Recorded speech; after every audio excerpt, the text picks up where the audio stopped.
In the heart of the Florida Everglades, a new razor wire compound has earned a grim nickname, Alligator Alcatraz. Today, we break down what it is, why it exists, and why it has vaulted to the center of a national firestorm. First, the basics. Alligator Alcatraz is a state-run immigration detention facility, hurriedly erected in just 8 days on a remote airstrip about 50 miles west of Miami. Florida Governor Ron DeSantis pushed it through under emergency powers, and President Donald Trump endorsed the plan. The first detainees arrived July 3, 2025. Capacity is 3,000 people with room to expand to 5,000. Hundreds of cameras and more than 5 miles of barbed wire guard the perimeter. But officials say the real security system is the location itself, miles of swamp, suffocating heat, and predators like alligators and pythons. The airstrip lets authorities load detainees straight onto planes, creating what they call a one-stop shop for deportation. There's another controversial twist. Under a plan approved by the president, members of the Florida National Guard's legal corps will be sworn in as on-site immigration judges. Supporters claim it will speed up hearings. Critics say it guts due process. Opposition is fierce and comes from 3 directions: humanitarian, environmental, and indigenous.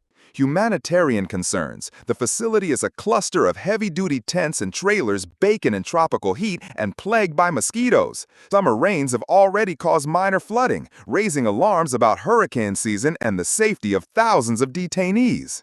Environmental concerns. Built without the normal federal environmental reviews, the site sits inside the Big Cypress National Preserve, part of the fragile Everglades ecosystem and habitat for endangered species like the Florida panther.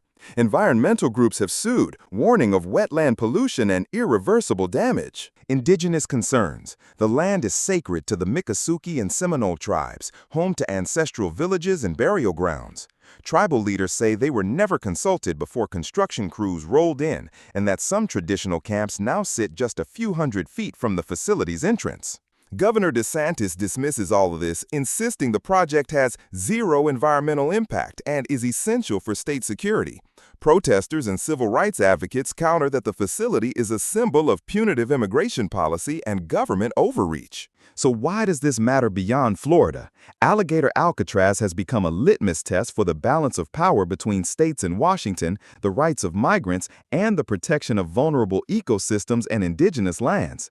Legal battles are underway, demonstrations continue, and each new plane that lifts off the airstrip fuels an already volatile debate. Whether it stands as a blueprint for future enforcement or a cautionary tale of rushed policy remains to be seen.